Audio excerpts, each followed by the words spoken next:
नमस्कार, स्वागत है आपका पहाड़ प्रभात में। आपके साथ मैं हूं अंजलि भंडारी। और चलिए सबसे पहले नजर डालते हैं कि आज इस बुलेटिन में क्या कुछ खास रहने वाला है। तो आज विधानसभा के शीतकालीन सत्र का दूसरा दिन, विधानसभा अध्यक्ष के लिए होगा चुनाव। रेस में कौन आगे, देंगे पूरी अपडेट।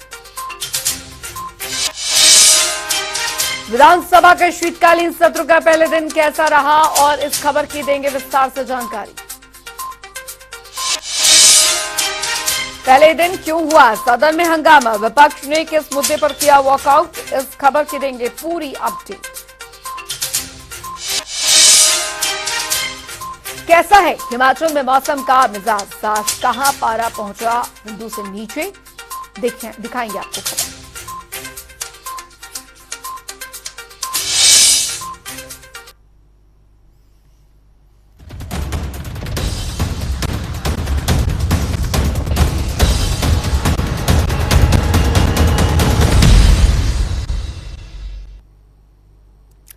नई सरकार, नए सत्र और जाहिर तौर पर इससे जुड़ी एक बड़ी खबर, बड़ी जानकारी आपको यहां पर हम बताने जा रहे हैं। तो बड़ी खबर आपको यहां पर बता दें, विधानसभा सत्र का दूसरा दिन आज है और बेहद महत्वपूर्ण हो जाता है। 14वीं विधानसभा के अध्यक्ष पद का चुनाव होगा। ये बड़ी खबर, कुलदीप पठानिया ने दर्ज किया नामांकन। ये इस वक्त की बड़ी खबर। चंबा से कांग्रेस विधायक हैं कुलदीप पठानिया। बड़ी जानकारी आपको यहां पर 18वें अध्यक्ष बनेंगे कुलदीप पठानिया। इस वक्त की बड़ी खबर तो हिमाचल प्रदेश की 14वीं विधानसभा के अध्यक्ष पद के लिए भटियात से विधायक कुलदीप सिंह पठानिया ने नामांकन किया है। उनका अध्यक्ष बनना लगभग तय माना जा रहा है। बता दें आपको, मंगलवार को जिला चंबा के भटियात से विधायक कुलदीप सिंह पठानिया ने अध्यक्ष पद के लिए नामांकन किया है। उनका अध्यक्ष बनना लगभग तय है, क्योंकि इस पद के लिए नामांकन करने वाले वे अकेले विधायक हैं। हिमाचल प्रदेश के मुख्यमंत्री सुखविंदर सिंह सुक्खू, उप मुख्यमंत्री मुकेश अग्निहोत्री और वरिष्ठ सदस्य कर्नल धनीराम शांडिल्य पठानिया के नाम का प्रस्ताव करेंगे। और इस प्रस्ताव को सिलाई के विधायक हर्ष चौहान और डुसुला से विधायक विपिन सिंह परमार समर्थन देंगे। तो फिलहाल आपको यहां पर बता दें कि 5वीं बार चुनाव जीतकर विधानसभा पहुंचे हैं कुलदीप सिंह पठानिया। उनका जन्म 17 सितंबर 1957 को चंबा में हुआ। उन्होंने लखनऊ से बीएससी और हिमाचल प्रदेश विश्वविद्यालय से एलएलबी की पढ़ाई की है। छात्र नेता के तौर पर एनएसयूआई से शुरुआत करने वाले पठानिया आज हिमाचल प्रदेश विधानसभा के अध्यक्ष बनने जा रहे हैं। कुलदीप सिंह पठानिया का नाम भटियात में मजदूरों और किसानों के हितों की लड़ाई लड़ने के लिए भी जाना जाता है। तो बता दें, कुलदीप सिंह पठानिया ब्लॉक यूथ कांग्रेस के अध्यक्ष से लेकर चंबा कांग्रेस के वरिष्ठ उपाध्यक्ष और हिमाचल कांग्रेस के वरिष्ठ सदस्य भी रहे हैं।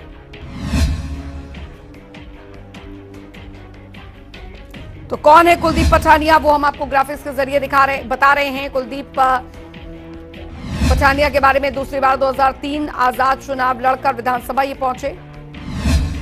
लखनऊ यूनिवर्सिटी और एचपीयू से बीएससी एलएलबी की पढ़ाई की, जैसा कि मैंने आपको पहले भी बताया। भटियात विधानसभा सीट से विधायक है कुलदीप पठानिया। तो पठानिया राज्य वित्त आयोग के चेयरमैन भी रहे। विधानसभा की विभिन्न समितियों के सदस्य भी रहे। कुलदीप पठानिया होंगे विधानसभा के स्पीकर। आज चुनाव होना है और 5वीं बार विधायक चुनकर आए हैं। पूर्व में कांग्रेस के प्रदेश अध्यक्ष रह चुके हैं पठानिया। कुलदीप 1985 में पहली बार कांग्रेस से विधायक बने। दूसरी बार 2003 आजाद चुनाव लड़कर विधानसभा वो पहुंचे। तो कुलदीप सिंह पठानिया ने केवल 28 साल की उम्र में 1985 में अपना पहला चुनाव जीता। इसके बाद पठानिया साल 1993 और साल 2003 में आजाद प्रत्याशी के तौर पर जीतकर विधानसभा पहुंचे। साल 2007 में कुलदीप सिंह पठानिया एक बार फिर कांग्रेस के टिकट पर जीतकर 11वीं विधानसभा में पहुंचे। कुलदीप सिंह पठानिया साल 2003 से लेकर साल 2007 तक फाइनेंस कमीशन के चेयरमैन भी रहे। कुलदीप सिंह पठानिया को हिमाचल प्रदेश विधानसभा का अध्यक्ष बनाकर कांग्रेस ने क्षेत्रीय समीकरण साधने की कोशिश यहां पर करती नजर आ रही है। तो साल 2022 के विधानसभा चुनाव में कुलदीप सिंह पठानिया जिला चंबा के भटियात सीट से चुनाव जीतकर विधानसभा पहुंचे हैं और उन्हें कुल 25,989 वोट पड़े। उन्होंने अपने बीजेपी के निकटतम प्रतिद्वंदी विक्रम सिंह जरियाल को 1,567 वोटों से शिकस्त दी है। विक्रम सिंह जरियाल 23 जुलाई 2021 को पूर्व बीजेपी सरकार में मुख्य सचेतक बनाए गए थे और जरियाल से पहले नरेंद्र बरागटा मुख्य सचेतक थे। तो बरागटा के निधन के बाद उन्हें ये अहम जिम्मेदारी दी गई थी। तो फिलहाल आपको यहां पर बता दें कि हिमाचल प्रदेश की 14वीं विधानसभा का शीतकालीन सत्र का दूसरा दिन धर्मशाला स्थित तपोवन में चल रहा है। शीतकालीन सत्र की कार्रवाई के दूसरे दिन यानी आज विधानसभा अध्यक्ष का चुनाव होना है। तो मंगलवार यानी आज जिला चंबा के भटियात से विधायक कुलदीप सिंह पठानिया के अध्यक्ष पद के लिए नामांकन उन्होंने किया है। और कौन है कुलदीप पठानिया, ये हम आपको ग्राफिक्स के जरिए जो है वो बताने की कोशिश यहां पर कर रहे हैं।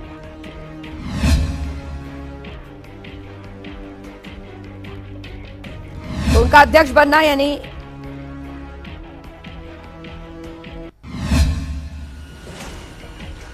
और ब्यूरो चीफ विकास शर्मा धर्मशाला से हमारे साथ सीधे जुड़ गए हैं इस जानकारी के साथ। विकास, बेहद महत्वपूर्ण आज का दिन, हिमाचल विधानसभा का शीतकालीन सत्र का दूसरा दिन आज, और महत्वपूर्ण इसलिए कि आज विधानसभा अध्यक्ष के पद के लिए चुनाव होना है।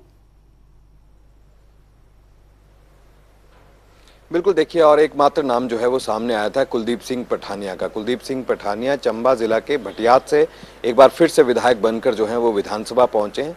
बीते कल शपथ ग्रहण समारोह जो है वो अंदर हुआ। विपक्ष का हंगामा भी देखने के लिए मिला, जो कि उम्मीद पहले से ही की जा रही थी। जो तय रणनीति के मुताबिक विपक्ष जो है वो सदन में पहुंचा था। ऐसे में इस मौजूदा सरकार का यानी 14वीं विधानसभा का यह पहला सत्र था जो शीतकालीन सत्र से जो है इसका आगाज यहां पर हुआ है। और ऐसे में आज का दिन कई मायनों में अहम इसलिए भी है, विपक्ष हंगामा कर सकता है क्योंकि कल भी रणनीति जो है वो बनाई गई।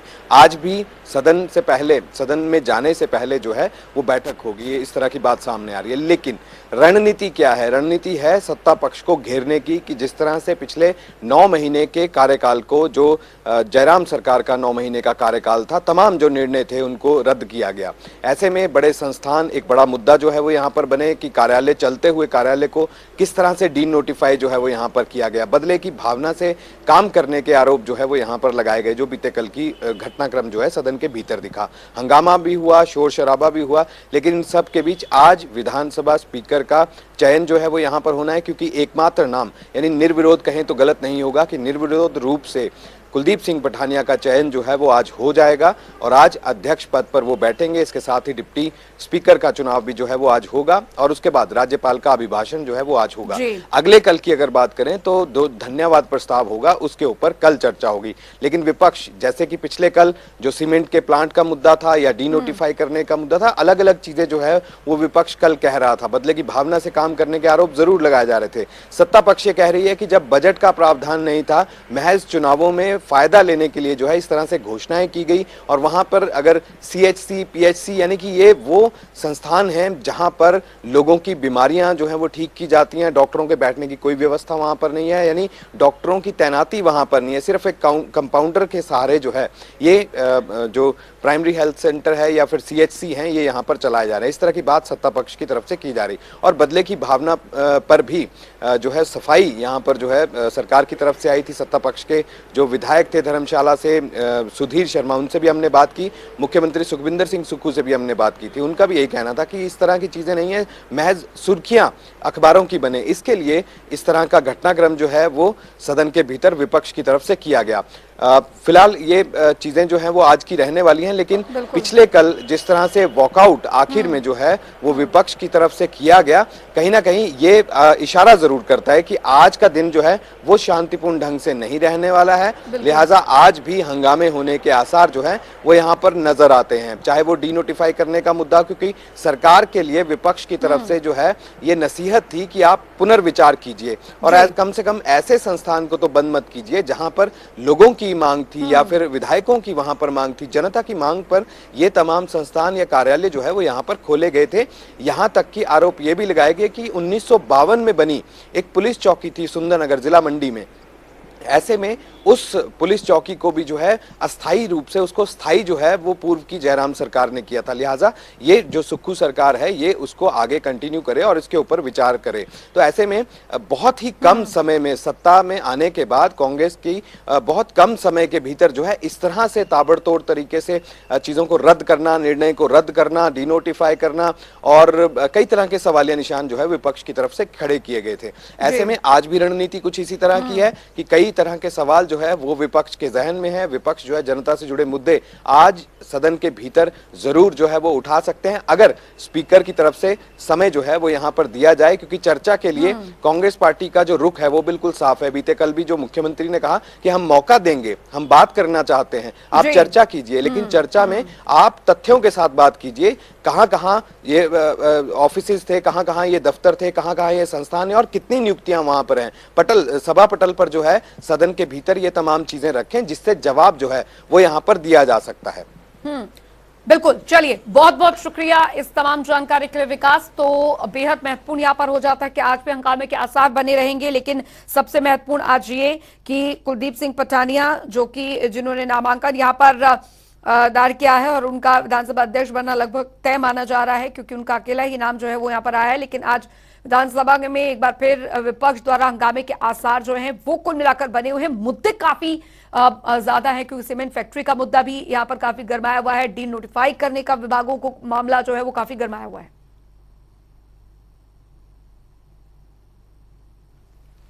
तो 14वीं विधानसभा के पहले सत्र की शुरुआत हंगामे के साथ हुई। विपक्ष ने विधायकों की शपथ से पहले और बाद में दफ्तर डी नोटिफाई करने का विरोध जताया। प्रोटेम स्पीकर चंद्र कुमार के बार बार आग्रह करने पर विपक्ष शांत हुआ और सदन में विधायकों की शपथ शुरू हुई। प्रोटेम स्पीकर ने सबसे पहले सदन के नेता और मुख्यमंत्री सुखविंदर सिंह सुक्खू को पद एवं गोपनीयता की शपथ दिलाई। वहीं इनके बाद सदन में संस्थान डिनोटिफाई के मुद्दे पर विपक्ष ने वॉकआउट कर दिया और विधानसभा के सामने आकर नारेबाजी की। हिमाचल प्रदेश में विधानसभा के चुनाव के बाद विधानसभा के सत्र की डेट तय करने की परिस्थिति नहीं हो पा रही है। आज विधानसभा के अंदर जब हमने सरकार से इस बात को पूछने का प्रयत्न किया कि ऐसी जल्दी क्या थी जो हिमाचल प्रदेश में आपने सैकड़ों इंस्टीट्यूट जो खुले थे, जो फंक्शनल थे, उनको तुरंत प्रभाव से बंद करने के आदेश कर दिए और लगभग एक पूरा फाइनेंशियल ईयर के अंतर्गत जो भी संस्थान खुले हैं, जो संस्थान सुचारू रूप से चल पड़े हैं, पोस्टों की क्रिएशन वहां पर हुई पड़ी है, बजट प्रोविजन उसमें हुए पड़े हैं, उसके बावजूद वहां पर उनको फंक्शनल संस्थानों को जो है बंद किया गया बदले की भावना के साथ, जिसकी हमने आज निंदा भी की और निंदा के साथ जानकारी मांगी कि ऐसी वजह क्या बनी। सरकार अपना स्पष्टीकरण देने की परिस्थिति में नहीं हो पा रही है। और मैं सिर्फ इतना जरूर कहना चाह रहा हूं कि हिमाचल प्रदेश में विधायकों की कमेटियां कॉन्स्टिट्यूट की गई और जो कहा कि आप कैबिनेट में जो निर्णय लिए गए हैं जो 1 अप्रैल 2022 के बाद उनको आप रिव्यू करिए। ये तमाशा बना दिया हिमाचल प्रदेश में, आज तक के इतिहास में कभी नहीं हुआ। तो कह रहे कि संस्थान खोलने के, अरे 2 वर्ष तक कोविड रहा, कोविड के दौरान काम बाधित हुए, प्रभावित हुए, उनको इस बात की जानकारी होनी चाहिए। और किसी भी सरकार का कार्यकाल 5 साल के लिए होता है और किसी भी सरकार के पास ये पावर नहीं है कि 5 साल के कार्यकाल को 4 साल में बदल दिया। इनने 4 साल में उसको बदलने की कोशिश की है, यानी कि 1 साल के पूरे निर्णय निरस्त किए हैं। निर्णय निरस्त करने के साथ साथ में रद्द किए हैं उसमें रिव्यू करने के पहले ही, और अब कह रहे हैं कि हम रिव्यू करेंगे उसके बाद हम विचार करेंगे। अरे रिव्यू पहले करते, रिव्यू करने के बाद उसके बाद रद्द करने के लिए अगर आपको लगता कि कोई संस्थान जस्टिफाई नहीं होता तो रद्द करते। इसलिए ये दुर्भाग्यपूर्ण परिस्थिति है। विधानसभा के अंदर लोग आकर के दर्शक दीर्घा में आकर के ताली बजा रहे हैं, विधानसभा को जनसभा में तब्दील कर दिया गया। ये भी पहली बार हमको देखने को मिला। विधानसभा के अंदर ऑफिसर गैलरी में ऐसे आदमी बैठ गए जिनको ना हम जानते हैं, ना लोग जानते हैं, ना ऑफिसर जानते हैं। तमाशा बन गया इस प्रकार से। कल एक इनके आभार सभा में एक आईपीएस ऑफिसर की वहां पर हार्ट अटैक से मृत्यु हो गई, लेकिन जश्न उसके बावजूद भी जारी रहा। तो वहीं आपको बता दें कि सदन से बाहर आई सीएम सुखविंदर सिंह सुक्खू ने कहा कि विपक्ष को सदन के अंदर बोलने का पूरा मौका दिया गया है। सरकार में रहते हुए बीजेपी ने 9 महीनों में बिना बजट के भगवान भरोसे ही संस्थान खोल दिए और न ही पदों को भरा गया। सभी भर्तियां कोर्ट में लटकी हैं। वर्तमान सरकार जहां जरूरत होगी वहीं संस्थानों को खोलेगी और बजट का प्रावधान कर दफ्तर खोले जाएंगे। विपक्ष के नेता को बहुत समय दिया और अच्छी बात है, उन्होंने अपनी बात रखी। उन्होंने अपने 900 संस्थान के बारे में पूछा तो हमने बता दिया कोई बजट नहीं है, आपके सामने कहा है। तो वो उनका दायित्व बनता है विपक्ष के नेता होने के नाते, क्योंकि 9 महीने में ऐसी देवीय शक्ति आ गई कि 900 इंस्टीट्यूशन खोल दिए। कोई लेक्चरर भर्ती नहीं किया, कोई टीजीटी भर्ती नहीं किया, कोई टीचर भर्ती नहीं किया, पर संस्थान खुल गए। तो उन्होंने सोचा कोई भगवान आकर इन संस्थानों को चलाएगा, उस मुद्दे पर उन्होंने बात रखी। तो ये अपना जो ध्यान है वो जनता की तरफ लाने के लिए मुद्दा लाया जाता है। ऐसे हमने बोला नीड बेस्ड जहाँ होगा, पहले हम शिक्षकों की भर्ती करेंगे। हम जहाँ सरकारी ऑफिस बंद किए गए वहाँ सरकारी कर्मचारियों की भर्ती करेंगे और बजट आने पर हम उसमें बजट का प्रावधान करेंगे। और जहाँ हिमाचल के लोगों की जरूरत होगी वहाँ उन संस्थानों पर पुनर्विचार करके मेरिट के आधार पर खोला। कोई भी बच्चा, अगर एक भी बच्चा शिक्षा से वंचित नहीं रहेगा, हमारी सरकार का ये कटिबद्ध है इसके लिए। लेकिन अपनी संस्थाएं खोलकर भी 900 संस्थाएं खोलने के बाद भी जनता ने उन्हें विपक्ष में बिठा दिया, तो उन्हें अपने गृहवाह में झांकने की जरूरत है। इसका मतलब है कि वो संस्थाएं राजनीतिक रोटियां सेकने के लिए खोले गए थे। तो मुख्यमंत्री सुखविंदर सिंह सुक्खू ने धर्मशाला में हाथ से हाथ तो जोड़ो अभियान का शुभारंभ किया। इस दौरान प्रदेश कांग्रेस अध्यक्ष प्रतिभा सिंह और तमाम कांग्रेस कार्यकर्ता मौजूद रहे। मुख्यमंत्री ने कहा कि ये अभियान राहुल गांधी की भारत जोड़ो यात्रा का विस्तारित रूप है, जो कि पूरे राज्य में 26 जनवरी 2023 से शुरू होगा और 2 महीने में गांव और खंड स्तर तक पहुंचेगा। इस अभियान के तहत हर गांव में कम से कम एक बैठक सुनिश्चित की जाएगी। मुख्यमंत्री ने बताया कि राहुल गांधी की भारत जोड़ो यात्रा 19 जनवरी को हिमाचल प्रदेश में प्रवेश करेगी और राष्ट्रीय ध्वज तिरंगा फहराने के साथ श्रीनगर में समाप्त होगी। तो हिमाचल में बारिश और बर्फबारी न होने के कारण ठंड को लेकर हालत काफी नाजुक हो गई है। यहां पर 11 शहरों का तापमान जमा बिंदु से नीचे चला गया है और केलांग का तापमान -11 डिग्री सेल्सियस पहुंच गया है। माइनस में तापमान पहुंचने के कारण प्रदेश के जनजातीय क्षेत्रों में नदी नाले जमने लगे हैं। प्रदेश के जनजातीय जिला लाहौल स्पीति में पड़ रही कड़ाके की ठंड के कारण जमी बर्फ और फिसलन वाली सड़क को देखते हुए जिला प्रशासन ने एडवाइजरी भी जारी की है। वहीं बारिश बर्फबारी न होने के कारण प्रदेश के जो शहर शीतलहर की चपेट में आ गए हैं। मौसम विभाग ने 6 जनवरी तक शीतलहर चलने और घना कोहरा छाए रहने का येलो अलर्ट जारी किया है।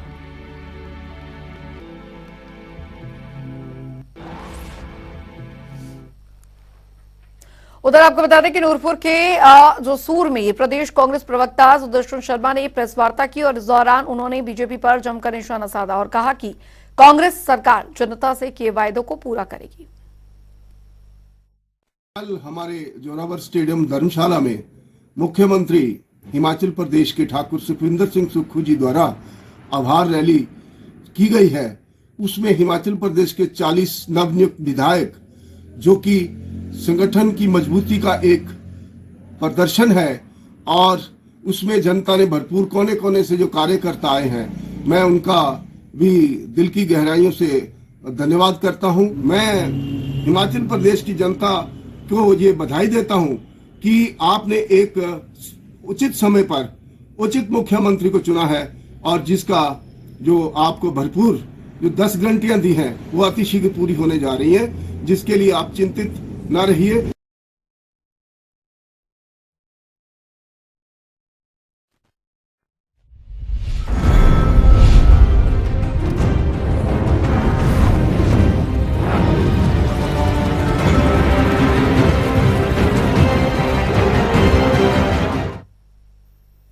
चलिए अब रुक करेंगे 12 जिले 12 खबरों की ओर। तो मंडी में आईपीएस अधिकारी साचू राम राणा का आज राजकीय सम्मान के साथ उनके पैतृक गांव कांडपंथन में अंतिम संस्कार किया गया। उनका दिल का दौरा पड़ने से निधन हो गया था जब वे सीएम सुखविंदर सिंह सुक्खू की जन आभार रैली का जिम्मा संभाल रहे थे।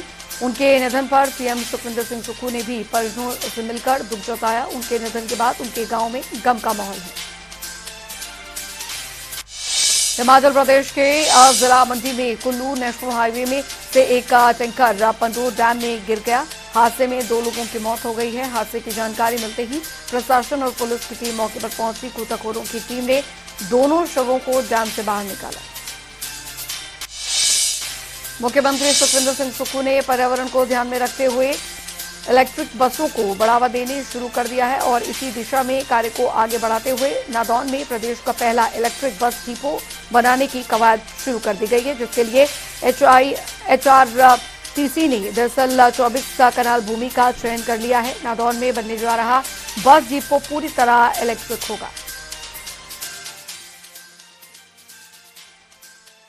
माननीय मुख्यमंत्री जी ने नादौन के लिए एक बस डिपो की सौगात दी है और साथ साथ में ये भी चाहा है कि ये डिपो जो अत्याधुनिक होना चाहिए।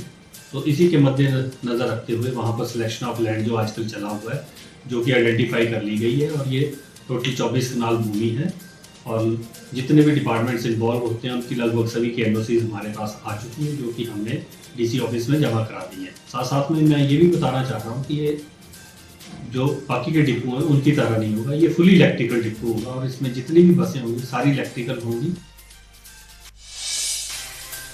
नालागढ़ में हिम परिवेश पर्यावरण संरक्षण संस्था ने लक्ष्मी सिंह ठाकुर की अध्यक्षता में बैठक की। बैठक में बीबीएन क्षेत्र में हो रहे अवैध खनन पर रोष प्रकट किया गया। संस्था के सदस्यों ने कहा कि लीज के नाम पर खनन कानून की धज्जियां उड़ाकर माफिया पर्यावरण को नुकसान पहुंचा रहे हैं। प्रशासन को जल्द से जल्द अवैध खनन को रोकना चाहिए। अगर प्रशासन ने जल्द ही अवैध खनन को नहीं रोका तो हम हाईकोर्ट का दरवाजा खटखटाएंगे। के लोगों का एक प्रतिनिधिमंडल मिला था, तो उन्होंने जो माइनिंग की जो गतिविधियां है उसके संबंध में अपनी मांगे और मीटिंग बुलाने के लिए जो हिम परिवेश के साथ मीटिंग हमारी होती है तो उसके लिए मांग रखी है। तो उस समय उनके प्रतिवेदन को सुना गया और शीघ्र ही जो चूँकि इलेक्शन के कारण मीटिंग नहीं बुला पाए थे तो आगामी इस जनवरी महीने में ही मीटिंग का जो है कॉल कर ली गई है और वहीं पर हम इनके विभिन्न विभागों के साथ इश्यूज जो है डिस्कस करेंगे। डिपार्टमेंट्स को भी हम पत्र लिखकर भेज रहे हैं वहाँ ताकि कार्रवाई इस पर की जा सके। नूरपुर के जोसून में प्रदेश कांग्रेस प्रवक्ता सुदर्शन शर्मा ने प्रेस वार्ता की। इस दौरान उन्होंने बीजेपी पर जमकर निशाना साधा और कहा कि कांग्रेस सरकार जनता से किए वायदों को पूरा करेगी। जोरावर स्टेडियम धर्मशाला में मुख्यमंत्री हिमाचल प्रदेश के ठाकुर सुखविंदर सिंह सुक्खू जी द्वारा आभार रैली की गई है।